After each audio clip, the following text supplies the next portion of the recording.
നമുക്കിഷ്ടപ്പെട്ട ഭക്ഷണങ്ങൾ കഴിക്കാൻ പറ്റുക എന്ന് പറയുന്നത് നമുക്ക് ലൈഫിൽ കിട്ടാവുന്ന ഏറ്റവും വലിയൊരു ഭാഗ്യമാണ് അല്ലേ. അപ്പോൾ അങ്ങനെ നമുക്ക് ഇഷ്ടപ്പെട്ട ഭക്ഷണങ്ങൾ കഴിക്കണമെങ്കിൽ ആദ്യം കുറച്ചെങ്കിലുമൊക്കെ നമുക്ക് പാചകം ചെയ്യാൻ അറിയണ്ടേ. അപ്പോൾ ഇന്ന് നമ്മൾ പാചകം ചെയ്യാൻ പോകുന്നത് ഫുഡ് ഐറ്റംസിൽ തന്നെ നമുക്ക് കിങ് എന്ന് വിശേഷിപ്പിക്കാൻ പറ്റുന്ന നല്ല അടിപൊളി ഒരു ബീഫ് ചിക്കൻ്റെ റെസിപ്പിയാണ്. സോ അതെങ്ങനെയാണ് ചെയ്യാമെന്ന് നോക്കാം. അതിന് നമുക്ക് ആദ്യമായിട്ട് വേണ്ടത് നന്നായിട്ട് കഴുകി വൃത്തിയാക്കിയ കുറച്ച് ബീഫ്, അതിൽ അത്യാവശ്യം മസാലകൾ മാത്രം കുറച്ച് ഇട്ടിട്ട് നന്നായിട്ട് വേവിച്ചെടുക്കുക. കുക്കറിലാണെങ്കിൽ ഒരു 4 വിസിലിനൊക്കെ നന്നായിട്ട് നമുക്ക് വേവിച്ചെടുക്കാൻ പറ്റും.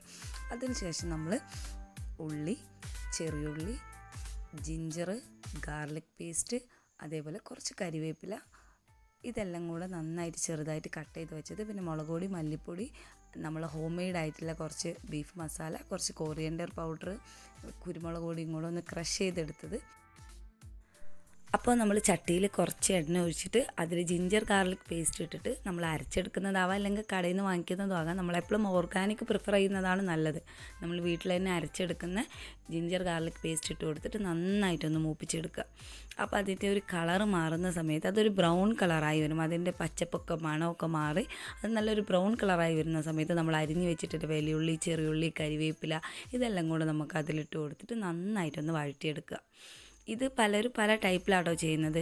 ചിലർ ഇത് കുക്കറിൽ ഇടുന്ന സമയത്ത് തന്നെ ബീഫിൻ്റെ കൂടെ തന്നെ ഈ മസാലകൾ, ജിഞ്ചർ ഗാർലിക് പേസ്റ്റും ഉള്ളിയും ഇതെല്ലാം കൂടെ ഒന്നിച്ചിട്ടിട്ട് വേവിച്ചെടുക്കുകയും ചെയ്യും. ചിലർ വെക്കുമ്പോൾ ഇങ്ങനെ സെപ്പറേറ്റ് ആയിട്ട് ചെയ്യും. എന്തായാലും ഞാൻ 2 ടൈപ്പിൽ വെച്ച് നോക്കിയില്ല, എനിക്ക് കുറച്ചുകൂടെ ടേസ്റ്റ് കൂടുതലായിട്ട് തോന്നിയിട്ടുള്ളത് ഇങ്ങനെ വെക്കുമ്പോഴാണ് കേട്ടോ. അപ്പോൾ നമ്മൾ ഉള്ളിയൊക്കെ നന്നായിട്ട് ബ്രൗണിഷ് കളറായിട്ട് മൂത്ത് വന്നിട്ടുണ്ട്. ഇപ്പോൾ അതിലോട്ട് നമ്മൾ എടുത്ത് വെച്ച മസാലകളൊക്കെ ഇട്ട് നന്നായിട്ട് മിക്സ് ചെയ്ത് കൊടുക്കുക. ഈ മിക്സ് ചെയ്യുമ്പോൾ നമുക്ക് നല്ലൊരു സ്മെല്ല് വരും കേട്ടോ.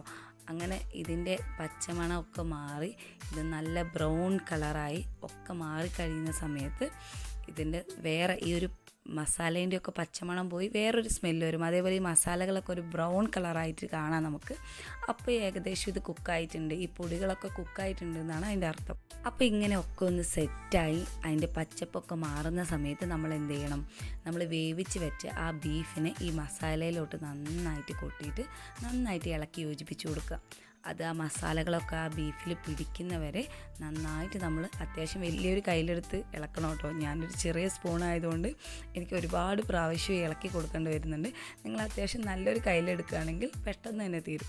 എന്നിട്ട് നമ്മളിത് നന്നായിട്ട് ഇളക്കി ഇത് മസാലകൾ ഈ ബീഫിൻ്റെ എല്ലാ സ്ഥലത്തും പിടിക്കുന്ന പോലെ നന്നായിട്ട് ഇളക്കി യോജിപ്പിച്ച് കൊടുക്കുക. അടുത്തതായിട്ട് നമുക്ക് വേണ്ടത്, അതങ്ങനെ കുക്ക് ചെയ്യുന്ന സമയം കൊണ്ട് നമുക്ക് കുറച്ച് കുരുമുളക് പൊടി, മല്ലിച്ചപ്പും ഒരു ചെറുനാരങ്ങയും കൂടെ എടുക്കുക. എന്നിട്ട് കുറച്ച് നേരം കൂടെ കഴിയുമ്പോൾ ഈ ബീഫ് നന്നായിട്ട് വെന്തിട്ട് നല്ല ആവിയൊക്കെ പോകുന്നുണ്ടാവും. അപ്പോൾ വരുന്ന സ്മെല്ലുണ്ടല്ലോ എൻ്റെ സാറേ, പിന്നെ ചുറ്റുള്ളതൊന്നും നമുക്ക് കാണില്ല. അപ്പോൾ അങ്ങനെ ഒരു സ്മെല്ല് വന്ന് തുടങ്ങുന്ന സമയത്ത് നമ്മൾ ഈ കുരുമുളക് പൊടി എന്ത് ചെയ്യുക, അതിൻ്റെ മുകളിൽ വിതറി കൊടുക്കുക. അതിൻ്റെ കൂടെ തന്നെ മല്ലിച്ചപ്പ് ഇട്ട് കൊടുക്കുക.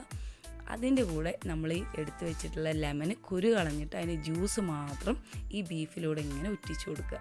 അപ്പോൾ ഈ ബീഫും ആ മസാലകളും ഈ മല്ലിച്ചപ്പും ഈ ലെമൻ്റെ ജ്യൂസും ഇതെല്ലാം കൂടി ബീഫിൽ പിടിച്ച് ബീഫ് നല്ല അടിപൊളിയായിട്ട് വന്നിട്ടുണ്ടാവും.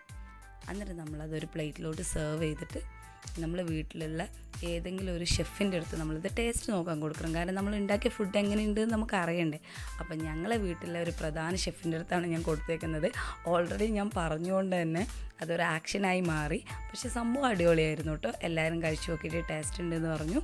അപ്പോൾ ഇങ്ങനെ നിങ്ങൾ ഉണ്ടാക്കി നോക്കുക, എന്നിട്ട് നിങ്ങളെ അഭിപ്രായങ്ങൾ അറിയിക്കുക. അപ്പോൾ ഞങ്ങൾ ഈ ബീഫ് ചുക്കയുടെ റെസിപ്പി നിങ്ങൾക്ക് എല്ലാവർക്കും ഇഷ്ടമായിട്ടുണ്ടാവുമെന്ന് പ്രതീക്ഷിക്കുന്നു. അപ്പോൾ നിങ്ങളെല്ലാവരും ഞങ്ങളെ ചാനൽ സബ്സ്ക്രൈബ് ചെയ്യാനും ഷെയർ ചെയ്യാനും പിന്നെ ബെല്ലൈക്കൻ അമർത്താനും കൂടെ ഒന്നും മറക്കരുതേ. അപ്പോൾ നാളെ വേറൊരു അടിപൊളി റെസിപ്പിയുമായി നമുക്ക് വീണ്ടും കാണാം. Until bye, take care.